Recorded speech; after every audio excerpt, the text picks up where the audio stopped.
Hey, what's up everybody? This is Zach at the Hunt School.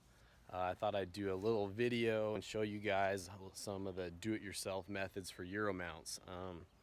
You might go out this year and kill a nice trophy, or maybe one that's a nice buck that you'd like to preserve but not necessarily spend all the money for a shoulder mount.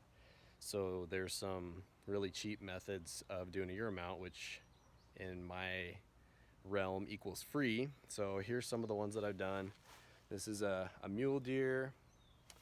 Here is an antelope that I did for someone a couple years ago, and then here's a Coues whitetail that I did the mount on and just mounted on a piece of cholla cactus ribs with a little piece of turquoise in it right here.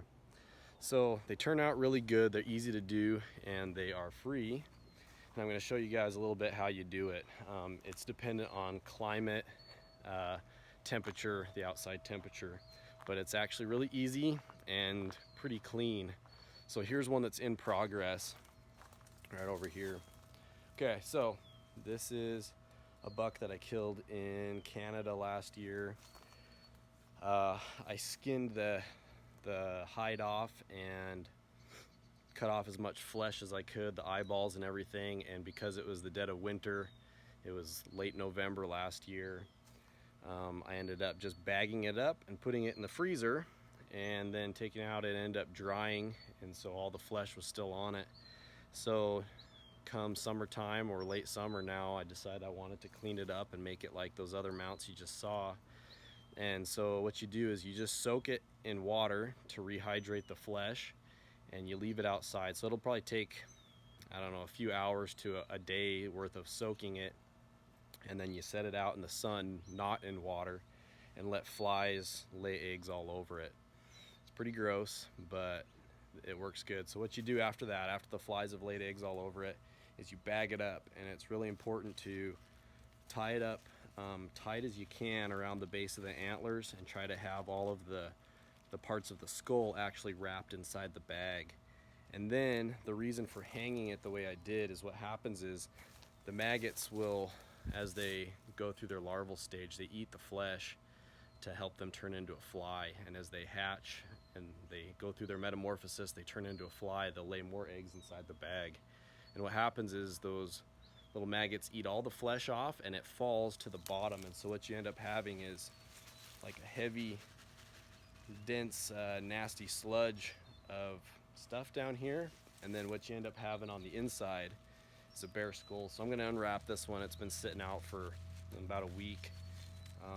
It'll look dirty, but it'll be clean. So I'll pull this off here and let you guys take a look.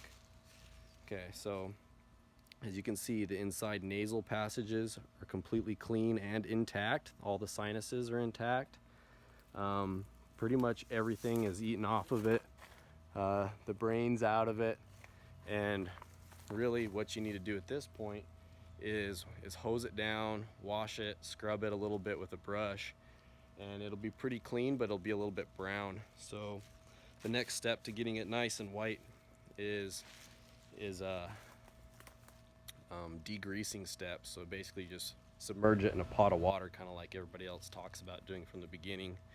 But you put it in a pot of water with either clear or the blue Dawn dish detergent, like quite a bit, I think like half a cup or so, and you boil that for about a half hour, and that will actually draw the fat out of the bones, and it will let it stay white, and it will keep it from yellowing over time. Now there's other steps you can do. There's some peroxide you can add if you really want it to be super white. I don't like that look as much because it looks kind of fake to me, so I don't add the peroxide. I just clean it and leave it natural as is. But this is one method that you can use that works pretty good. Like I said, as long as it's warm enough out to have flies be able to multiply and eat the flesh off for you. It's a lot better than a lot of the other methods people will tell you about, like leaving it in an ant hill or burying it, and when you do that, you're just leaving it open to dogs or coyotes digging it up, and it never really works very well, and it's gross. And this method, it bags it up, keeps the smell down if you're doing it in your yard, and then you can basically just take the bag off, throw it away, and wash it down, and you're pretty good to go. So hope you guys enjoyed that, and I'll show you guys the finished product of that skull mount later. And I'll just finish here with, again, showing you guys a couple of the last 3 that I did, and there's another couple in the house. So again, there's one of the mule deer. You can see the nasal cavities all intact. They look really good on each one of them, and hopefully you guys enjoyed it. Thanks. Bye.